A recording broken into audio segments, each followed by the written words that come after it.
Now we get to the second video where maybe this car is not the right car for you, and I will mention all the points that I noticed that maybe if this is important to you, maybe this is not the perfect car for you.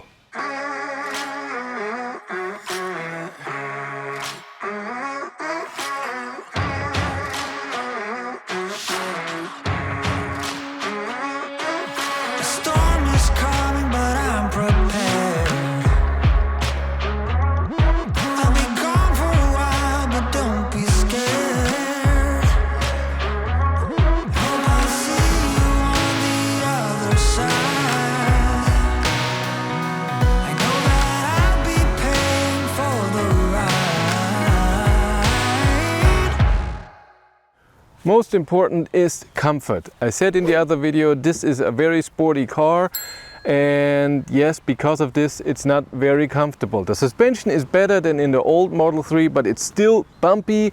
It's still not amazingly comfortable. A lot of other EVs are way more comfortable. The steering is still very, very direct, very sporty, and you need two hands when you drive above 140, 150 kilometers an hour. When other cars, the car is just so stable that even at 160, it's just stable. It stays where it is, and this tends to go to things you feel when you drive by a truck and when there's a wind.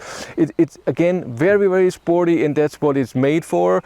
It's not so on the comfortable side. So if you drive very long distance drives and you like it comfortable, yes, it has features like seat cooling, seat ventilation, seat heating, and makes it a bit better. And it's amazing for long distance when it comes to technology and battery, but the comfort is not the main thing here. So if you like it comfortable, this is not your car.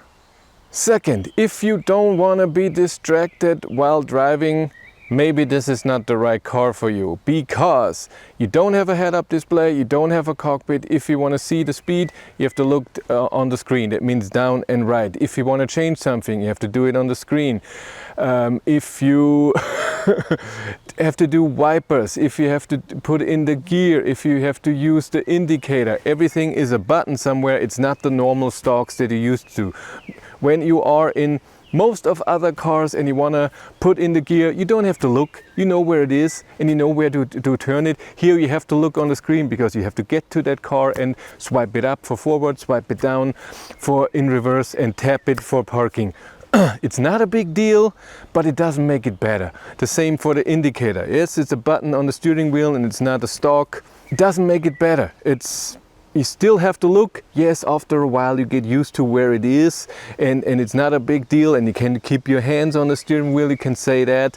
But overall, every other car in the world has a stalk, and it's just easy, and it was a great idea. That's why it's still around. This doesn't make it better. And the wiper control too. Yes, you can control it in the infotainment system. You can wipe once on the button on the steering wheel, and when you press that button, you can spray the windshield as well. Then in the infotainment screen comes up the stuff how you want to adjust it, and you can do it with your left scroll wheel. That's true, but you still have to look, because sometimes it's in auto, sometimes it's in off. When you put autopilot on automatic, the headlights and the wiper control is in auto. Maybe you don't want that, or maybe you want it in one and then the next minute you want it in two and in three. Yes, you can still do it on the buttons on the steering wheel. So you press one button for the wiping, it wipes once, and then you control it. But you still want to look, is it really in two? Is it really in one? And again, it's not the biggest deal in the world, but it doesn't make it better. A stalk that just you go up and then it's in wiper 1, you go up one more, it's in wiper 2. It's just so easy, and it works better. You don't have to do anything. And no cockpit in front of you where you can see. Yes, it's a nice unobstructed view, but still it's way easier to look forward and have a head-up display in front of you, or when you just look down a bit to see your speed, then to look to the right. It's just more exhausting to the eyes. I noticed this for a week. Yes, again, you can get used to it, but it's not better. It's not inventing the wheel new. There's nothing better about it. A cockpit like in the Model S is just 10 times better. So if you want a few buttons, and if you want to adjust things very easy and that you were used to, then this is not your car. Cruise control and self-steering. Tesla is famous for the autopilot and that it's very, very sophisticated. That's true. It can recognize so many things. Other cars, trucks, bikes, motorbikes. It sees if the car has the indicator on, if it's braking, how many cars are in front of you and behind you. It's really amazing what it can do. And you have the summon function, and that it notices when the traffic light is on red and stops, or the stop sign, and when it's green it gives you a message, hey, drive on. And in North America there is full self-driving beta where it drives itself from A to B, and this is awesome. But here in Germany, when I drive this car, cruise control number 1, the adjustment is just not good. You don't have a resume function, so if you drive 135 on the highway, and then you have to stop cruise control because of something, you brake or you go off to a different highway and then you want to get back to the 135, you either have to drive 135 and activate it, or activate it and then change the speed. There is no resume button. The only thing you can change is that it takes the speed that it thinks are allowed. So if you drive on a highway it's 130, or the other one that I have in the car mostly is take the speed that I'm driving. And again, this is more work for something that's not necessary. Why is there no resume button as in any other car? And it would make it so easy. Number 2 is the distance. Distance number 7, on the country road when you drive 110, the distance is not very, very far.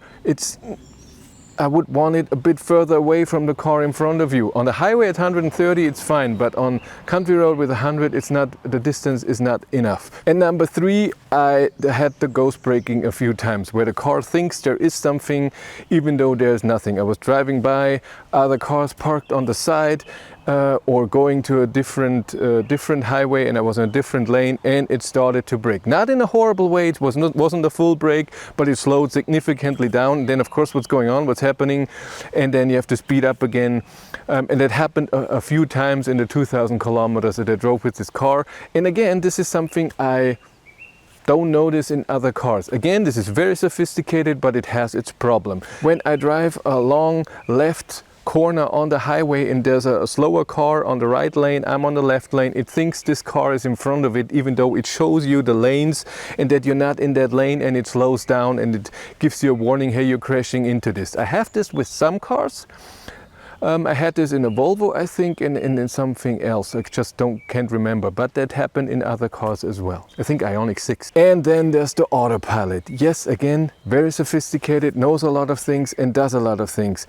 But the control of autopilot, the steering, self-steering, is not amazing.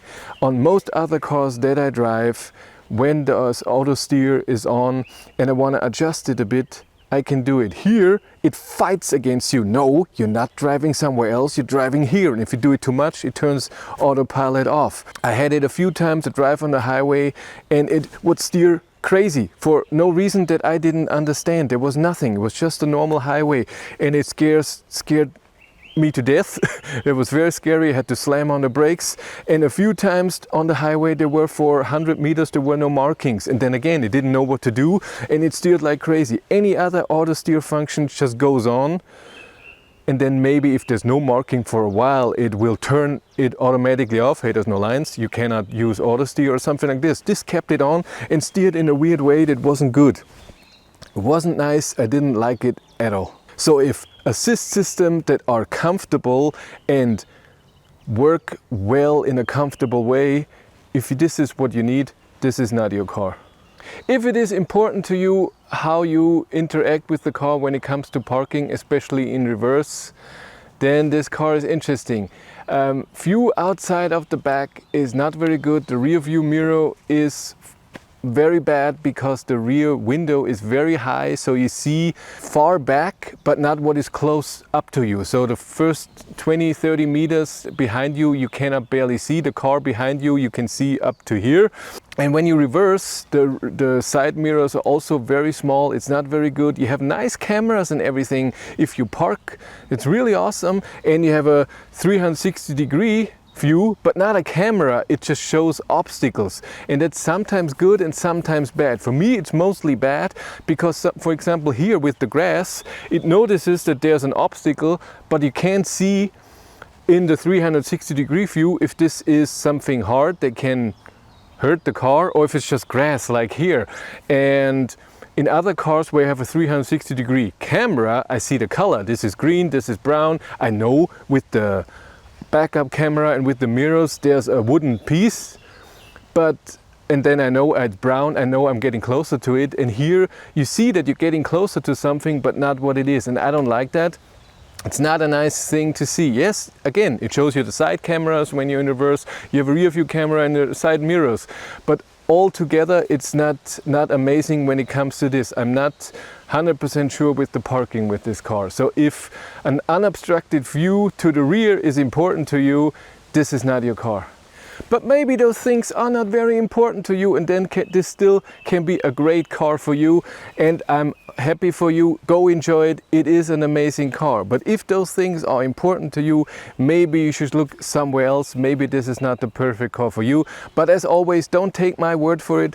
Go to a Tesla service center, drive it, watch videos on YouTube. There are billions of videos about this car, and in every language, so you can understand what the car can and what it can't do, and how it is and how it feels like.